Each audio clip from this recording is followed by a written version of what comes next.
Coming up on Mountain News this morning, Kentucky school districts are in the middle of readying plans for next school year, but say some proposed plans might not be possible.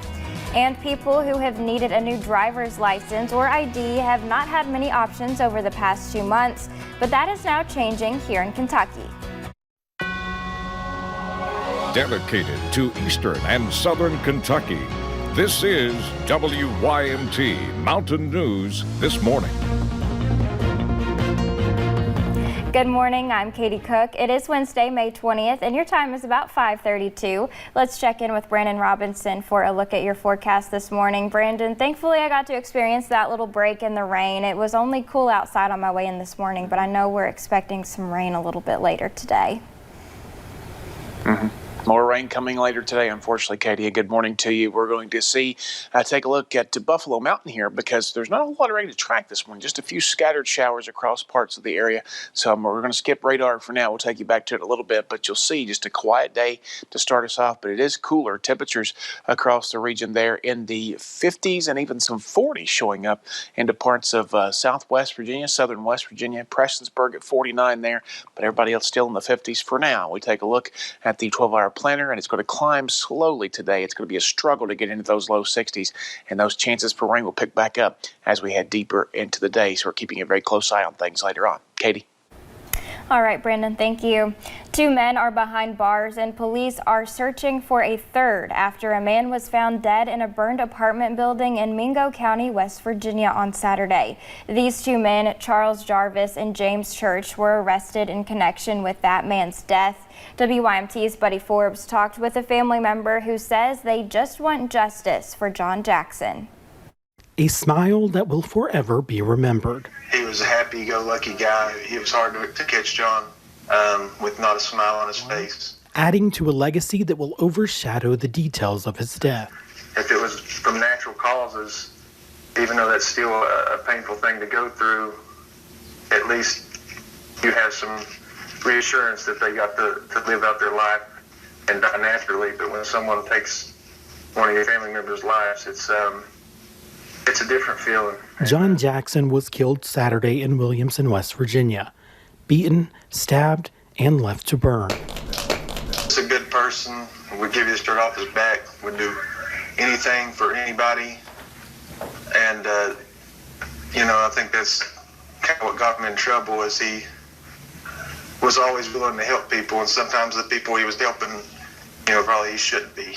By Tuesday, 2 of the 3 men police say are responsible, James Church and Charles Chuck Jarvis, were behind bars, leaving the family hopeful that the third will also be found. These guys are animals, regardless of how anybody else may know them or how they may have portrayed them in the past. These guys are animals. As they ask for justice, it's just a horrible situation. And look for some small peace of mind. In Mingo County, Buddy Forbes, WYMT Mountain News. Anyone with information about the fire or the third man involved is asked to contact the Williamson Police Department. A Monday night shooting sent 1 man to the hospital and another in jail. Investigators in Floyd County arrested Stephen Moore yesterday. He faces a charge of first-degree assault and being a convicted felon in possession of a gun. Police found the victim, Tyre Ousley, at Pikeville Medical Center with a gunshot to the back. He is expected to survive. State police do not know what led up to the shooting. We're getting a better look at some of the damage from a standoff we first told you about earlier this week in Pulaski County. The Pulaski County Sheriff's Office posted this photo. You can see the shattered window of a deputy's cruiser with a bullet hole right next to the headrest. This happened as deputies were responding to a shooting on Smith Ridge Spur Road. During the 8-hour standoff, the Sheriff's Office says the suspect fired shots at the cruiser and later at a sergeant. The suspect was taken into custody after being shot by a special response team. A 68-year-old man believed to be shot by the suspect is being treated at UK for a gunshot wound. A police officer in Laurel County was hit in the face after responding to a disturbance call on Monday. This is 49-year-old David Osborne. Deputies say they responded to a call of a man crawling on the road with a knife. It happened on Swiss Colony Lane. While trying to arrest him, deputies say Osborne struggled and hit a deputy. Osborne was charged with assaulting a police officer, among other things. Well, the University of Kentucky dismissed 4 cheerleading coaches following a 3-month investigation which started in February. Kentucky's program is one of the most well-known teams across the country. WYMT's Madison Pergram has a reaction from alumni about the university's decision. A moment kids dream about their entire lives. I took my kindergarten school pictures in a Kentucky cheer uniform. A 24-time national championship team. It's not just cheerleading. The entire program is a legacy. It's a dynasty. In the cheer world, if you are a girl or a guy, you strive to be there. But on Monday, the focus shifted from championships to the dismissal of the entire coaching staff. And when I saw that all of the coaching staff was fired, it was kind of like a punch to the stomach. Like my heart dropped and it was hard to wrap my head around. The investigation prompted by a family member of a cheerleader. The allegations include public nudity while performing stunts in Lake Cumberland. The basket tosses, I'm sure you've seen videos shared online of the real basket tosses of everybody, the whole team hanging out on the docks, just throwing girls into the water with their bathing suits on like normal, having a blast, having fun. There was zero hazing, zero expectations to do anything that you did not want to do. If you did something, you wanted to do it. To drinking so much, young adults needed medical attention. There was absolutely zero peer pressure. There was college kids being college kids behind closed doors where coaches made rules that, were broken in some incidences, but it wasn't approved. And there was significant consequences always. At the end of the day, banners will not go away. I think that they're going to come from the ashes and come out on top and continue the legacy and the tradition that the program has held. As the program eyes number 25. Madison Pergram, WYMT Mountain News. A more recent alumnus of the program called into Kentucky Sports Radio yesterday and admitted to skinny dipping and drinking. However, he said the coaching staff were unaware and not there.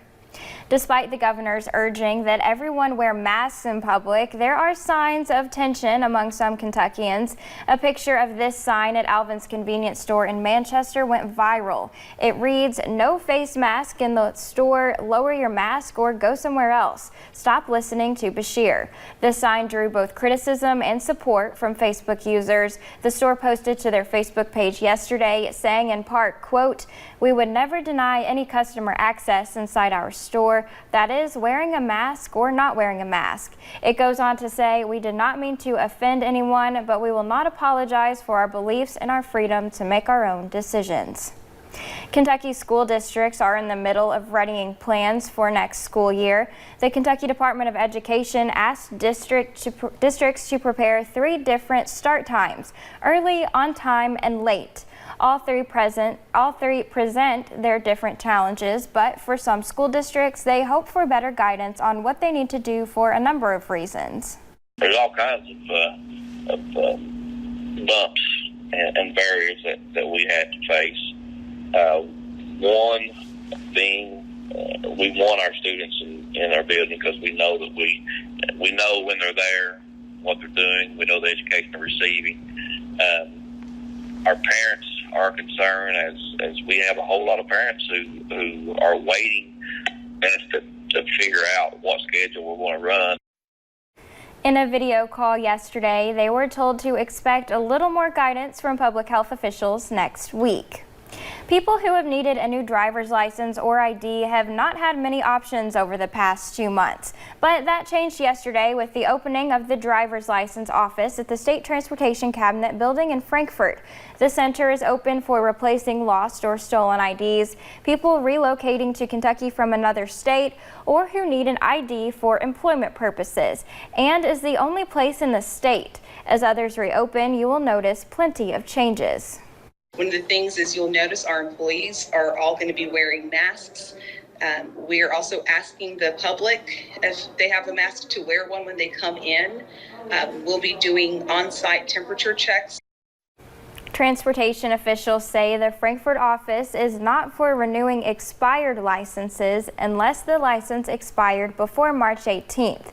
Any expirations after that date have been extended 90 days.